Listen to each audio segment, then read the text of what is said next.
Don't know about tomorrow. I just live from day to day. I don't borrow from light, sunshine, or the sky. It may turn to gray. Lord, I don't worry of the future, for I know what our Jesus said. As today, then He walks right beside me, and I know what lies ahead. Many things about tomorrow. There are some things I just don't understand, but I know who holds tomorrow, and I know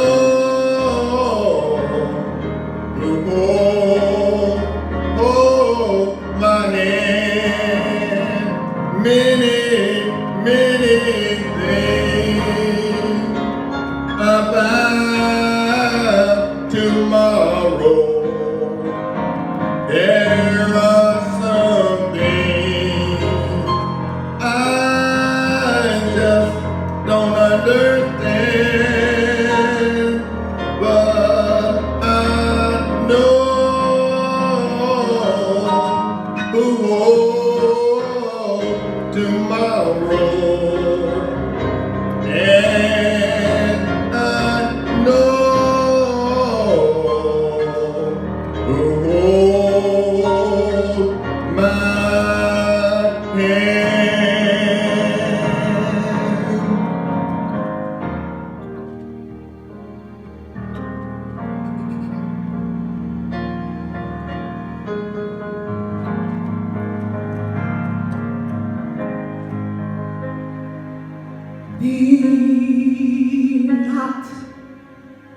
Be not dismayed. Whatever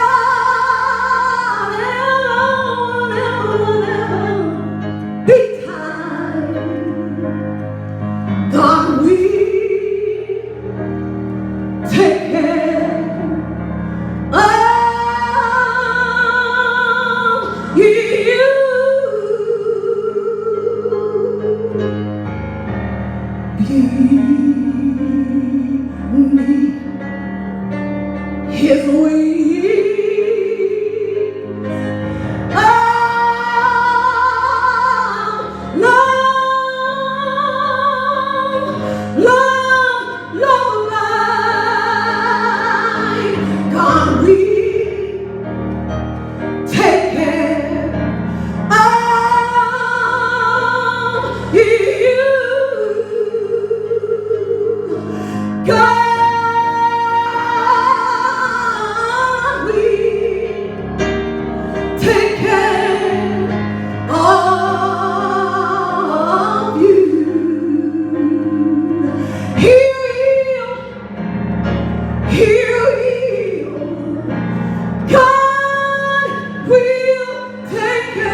be not dismayed.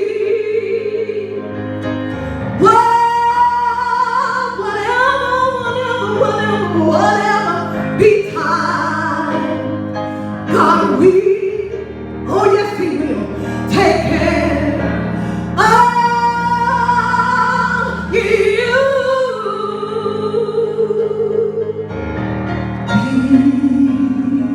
Beneath His wings,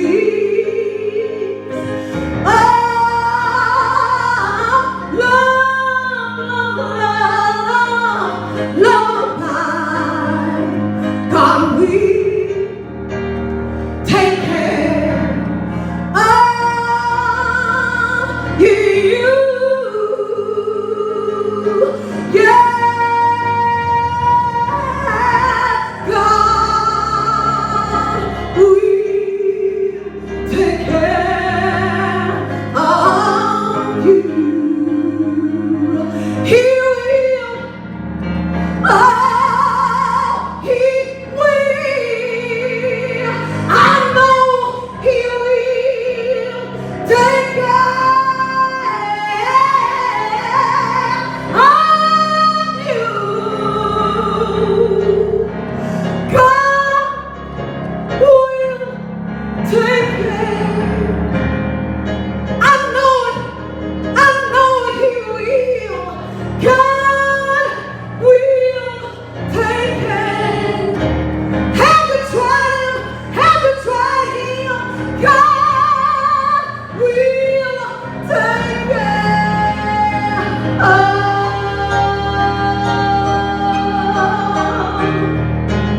you.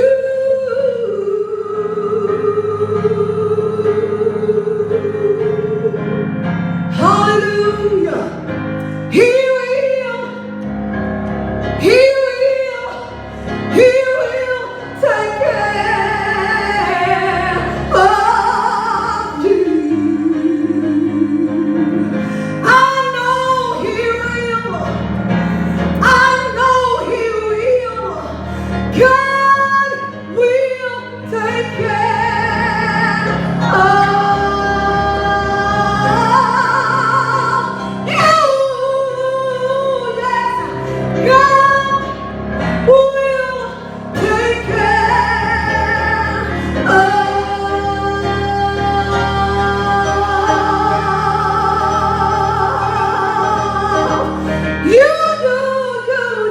you.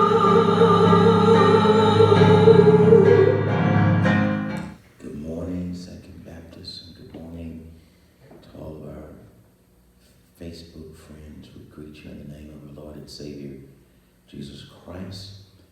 And we have been praying for you, and we will continue to pray during this pandemic. And I hope and pray that all of our members are doing well. And we're praying for the day where we can come together in person once again.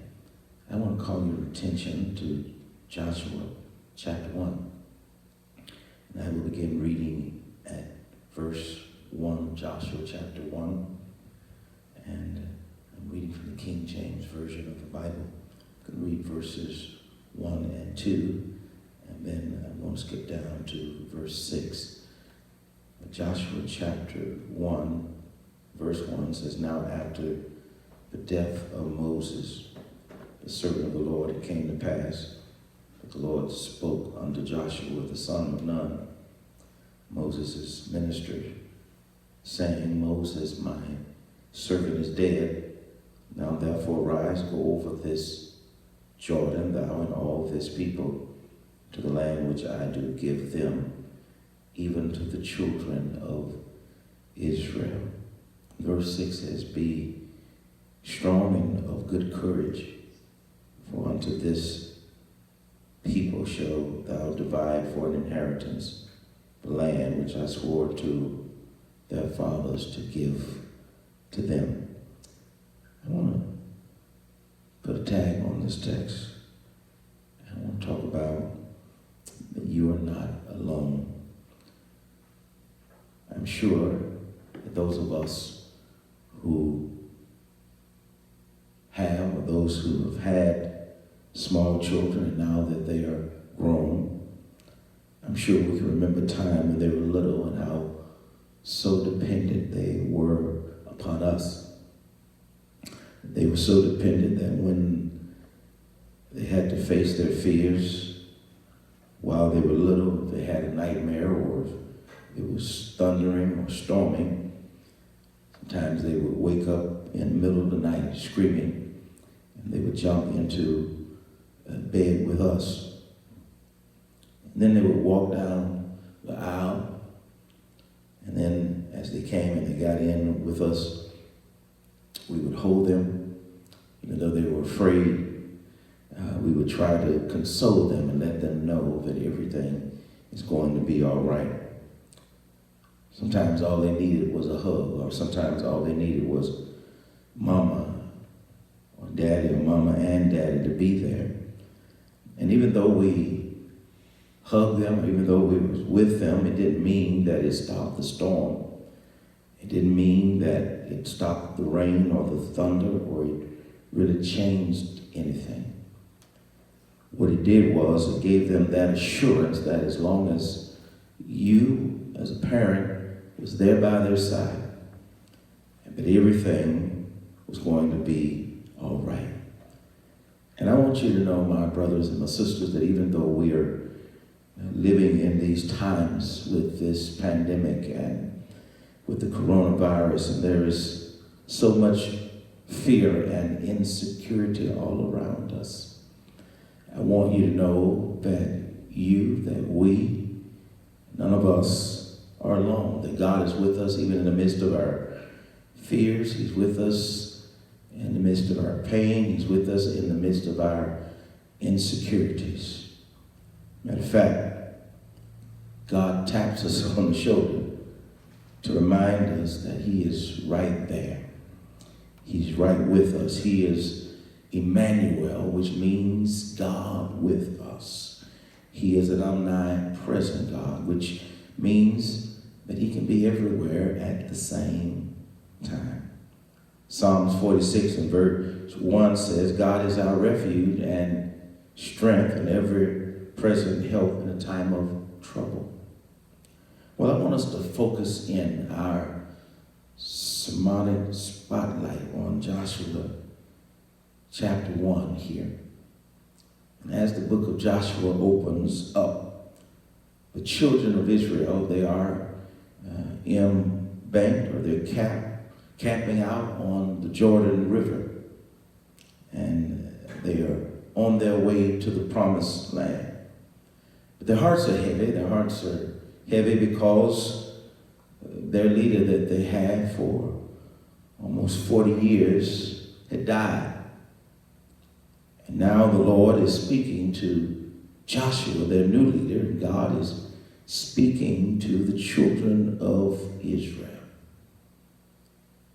He reminds them that even though Moses is dead, God is still alive. And he wanted them to know that it's all right to reflect and remember Moses. Moses was a great leader. He helped them through some difficult times. Moses, through the help of God, helped them to leave Egypt and from being under Pharaoh's command. It was Moses who helped them to cross the Red Sea. It was Moses who led them in the wilderness. It was Moses who prayed to God and bread from heaven came down. It was Moses who led them by a pillar of cloud by day and a pillar of fire by night.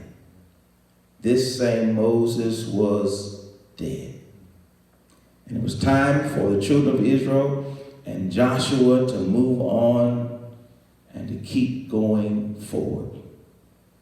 It was time for them to let go of the past. You see, it's okay to look at the past, but we can't stay in the past. We can't continue to live in the past. No, we got to be willing and able to move forward. In spite of the dilemmas and in spite of life's ups and downs, we got to keep pressing our way.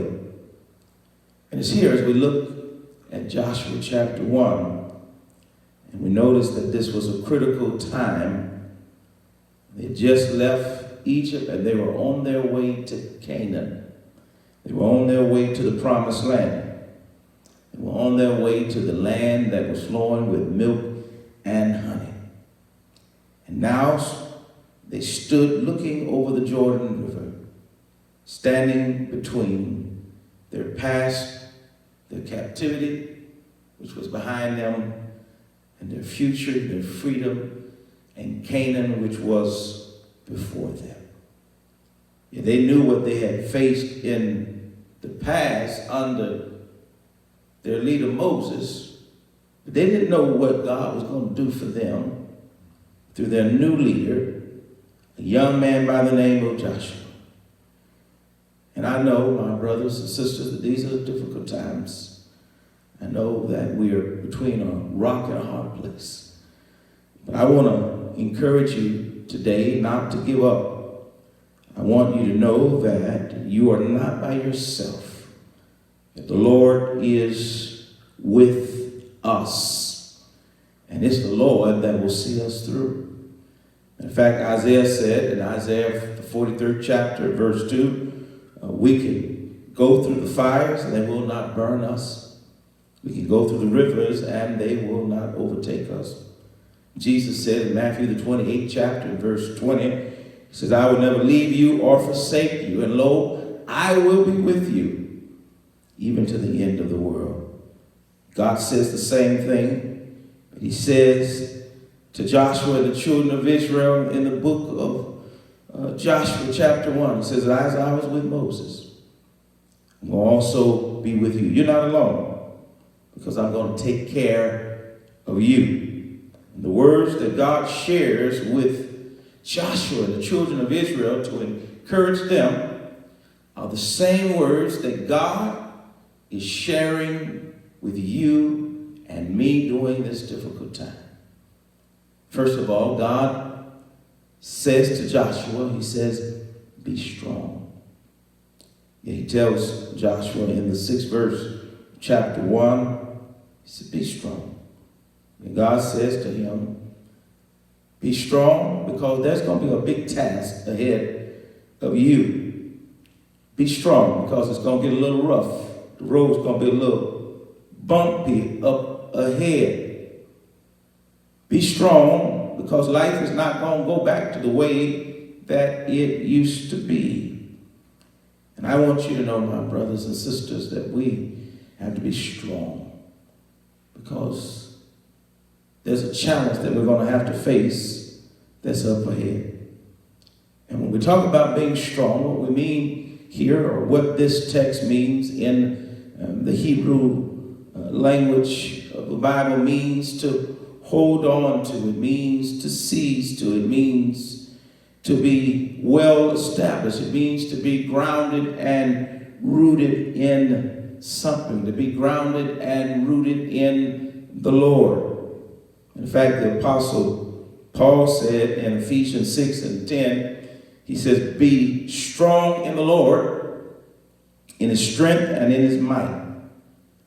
And if ever a time that you and I felt like we could do it all by ourselves, or maybe felt like we can't do it all by ourselves, well, I want you to know you cannot do it by yourself. You can't win this fight, this battle all by yourself. You need some help. Yeah, and you don't need help just from anybody. No, we need help from Almighty God. And that's what we got to learn how to do. If we're going to be strong, we got to learn how to rely on God's strength.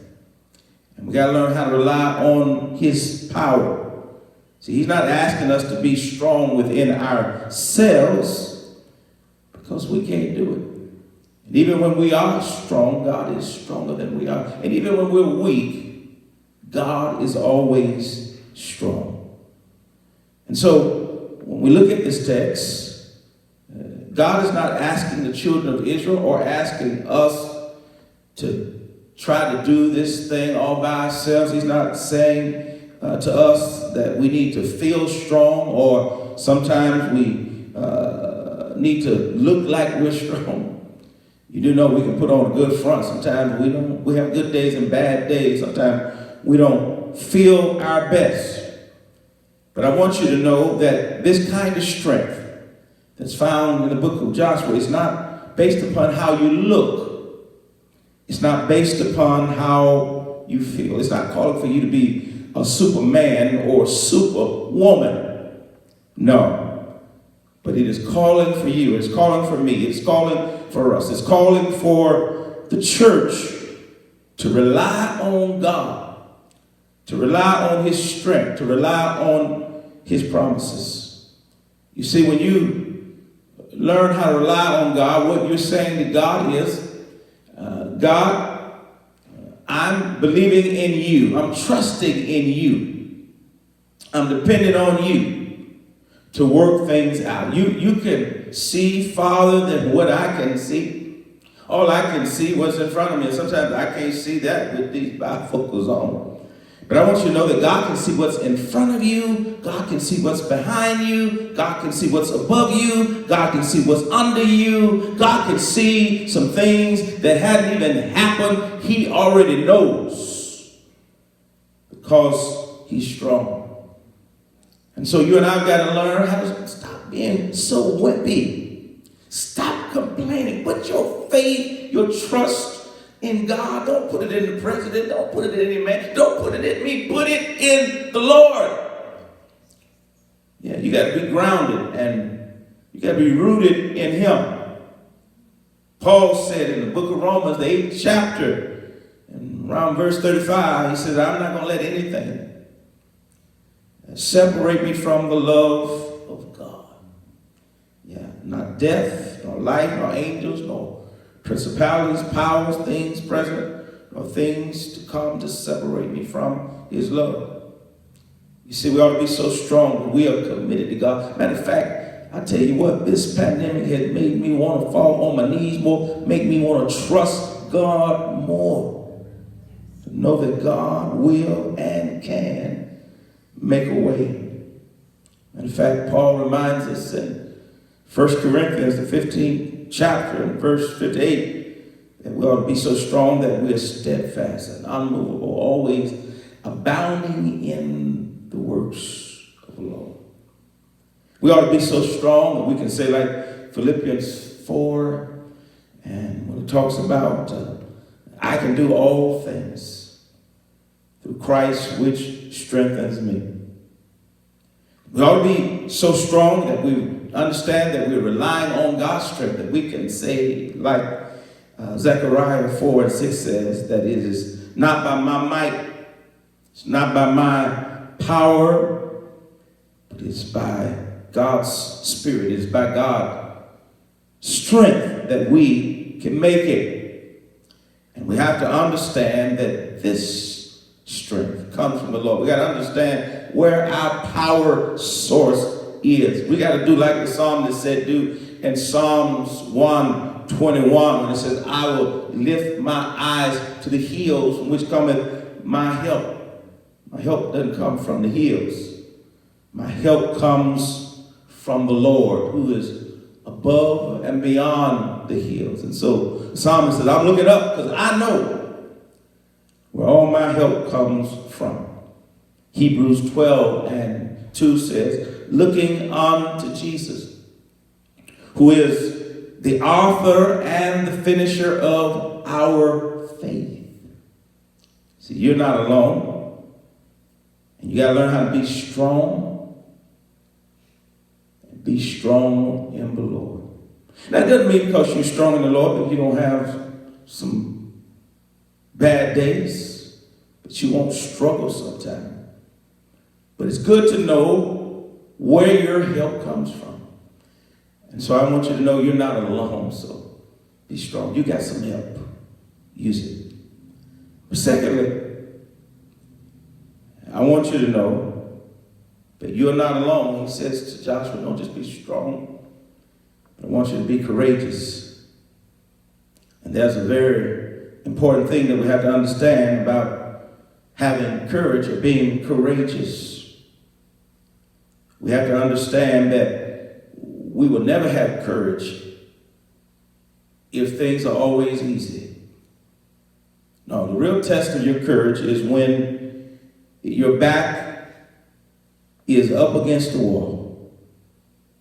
Courage comes out when the odds are stacked up against you, when the pressure of life wants to squeeze you and squeeze you, when the pain is so intense. That's where courage has to step in. Courage is not a lack of fear, but courage is the ability to face your fears head on. And so God says to Joshua as he leads the children of Israel into the promised land that he had promised him, he says to him, I want you to be strong. I want you to be courageous. Famed World War II tank commander General George Patton said courage is fear holding on 1 minute longer. I've got some fear, but I'm not going to give up. I need the courage to make it through. You see, if you give in to your fears, then you're on a path that's headed to defeat. But I want to challenge you not to give up, not to be defeated, but be like Joshua, be strong in the Lord, and ask God to give you the courage to stand up in the midst of opposition. But then finally, I want you to know that you are not alone, because God is always with you. Even when you feel like you're by yourself and you can't talk to anybody else, God is right there with you. He's with you in the midst of your troubles. He's with you in the midst of your pain. In fact, he is with us right now, even in the midst of this pandemic. Psalm 91 reminds us that he that dwells in the secret place of the Most High shall abide under the shadows of the Almighty. That God is our refuge and fortress, and it's in him that we put our trust. And surely the Lord will keep us safe from secret traps and deadly diseases like the coronavirus. He'll spread his wings over us and protect us like a mother hen protects her baby chicks. God says to Joshua, and he says to the children of Israel, he says to us, as I was with Moses, I'm going to be with you. I'm not a fair weather friend. You are not by yourself. I'm reminded of a story the famous pastor and author, Dr. Tony Campolo, tells. He was a professor, lecturer for many years at Eastern College. He tells a story about the time when he was growing up as a little boy in the city of Philadelphia, and he said that they lived on the rough side of town, and he had to walk to school by himself in the late 1940s. And so what Tony's mother did was she asked a girl who lived down the street, was a couple years older than Tony, if she would walk him to school every day from home, and then back from school back to home. And it was her responsibility to make sure he made it every day. And what Tony's mother did was that she paid Harriet, the girl Harriet, paid her 25 cents a day. And so as Tony began to get a little older, he began to get frustrated because his friends would laugh at him and say, oh, you walk into school, you can't even walk by yourself. Your mama got this girl that's got walking with you, and she had to pay her to help you get you to school. And so what Tony did was he went to his mother, and he said to his mother, he said, Mama, Harry don't need to walk me to school. I'm a big boy. I can handle this by myself. So she just taking your money, 25 cents. He said, Mom, I tell you what, you give me 25 cents. And I promise you, I will look both ways when I walk home. I promise you, I won't be playing around. I'll come straight home. He began to beg him, Mama, please. Please, Mama, this is ruining my reputation. And so finally his mother said, okay. She said, but I want you to be careful. I want you to look both ways before you cross the street. And I want you to come straight home. And when she said this, what I'm going to do is give you this money, then you can put it in the bank, and when Christmas comes, you can buy your sisters a nice old Christmas gift.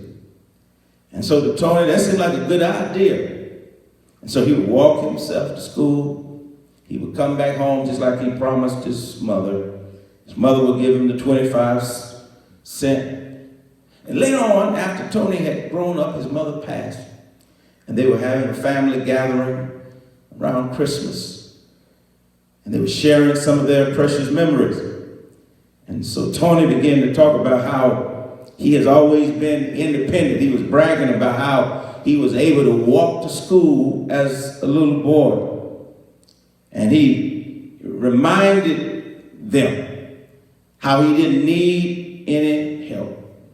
And his older sister began to laugh. And Tony said, what's so funny? She said, do you really think you walk yourself to school all by yourself? She said, you don't know this, but Mama was watching you. She was following you all the way to school. She was hiding around the corner. She watched you when you came home. And she said, you remember when you would ring the doorbell and it took Mama so long to come open the door? So Mama would sneak in the back door. And what she would do is that Mama would open the door and she would let you in. But I want you to know, his sister said, you were never alone because somebody was always watching you. Mama was watching you. And I will tell you something. I know it's the coronavirus, but can I tell you something? You really think you by yourself, you doing this thing, but you can't do this by yourself. No, I want you to know that God is with you. God is with us. He has not abandoned us. In spite of the coronavirus, we're not by ourselves. Maybe you got a job, or maybe you lost your job, and you feel like you're by yourself. I want you to know you are not by yourself. Maybe you got cancer, and you got to go and you got to have chemo treatments or radiation treatment, and you feel like, man, this sucks. I'm all by myself. You're not by yourself. No, the Lord is with you. Maybe your boo broke up with you and you said, boy, I got the pandemic that's going on and now I'm here. But you're not by yourself. Maybe you said, I'm supposed to graduate from high school. I'm supposed to graduate from college. Now I'm going to get my diploma. I'm going to get my degree. But now I want to be able to walk across the stage and you're mad, you're upset. But I want you to know you are not by yourself.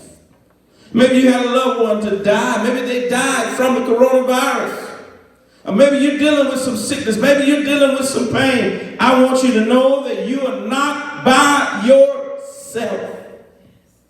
Matter of fact, the hymn writer said it best when he said, I've seen the lightning flashing. And I've heard the thunder roll. I've felt sin breakers dashing, trying to conquer my soul. And I heard the voice of Jesus telling me to still fight on because he promised. You know what he promised? He promised never to leave me, never to leave you, never to leave us, never to leave us alone. You be encouraged and you understand that you are not by yourself.